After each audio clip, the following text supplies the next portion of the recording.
Hi, ഇന്നത്തെ വീഡിയോയിൽ ഞാനെടുത്ത മീനാണ് കാണിക്കുന്നത്. അപ്പോൾ വീഡിയോ ഇഷ്ടമായ സപ്പോർട്ട് ചെയ്യണം, സബ്സ്ക്രൈബ് ചെയ്യണം. വീഡിയോ കാണാം.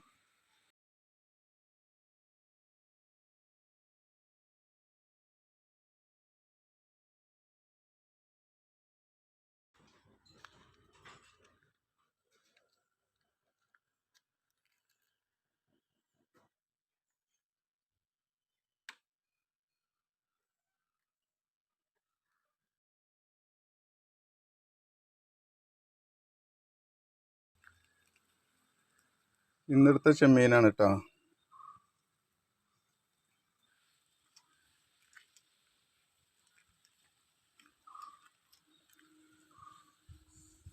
കച്ചവടത്തിൻ്റെ ഇടയിലാണ് ഇപ്പോൾ ഈ വീഡിയോ എടുക്കുന്നത്. അപ്പോൾ വീഡിയോ ഇഷ്ടമായ സപ്പോർട്ട് ചെയ്യാൻ മറക്കരുത്. അടുത്ത വീഡിയോയിൽ കാണാം.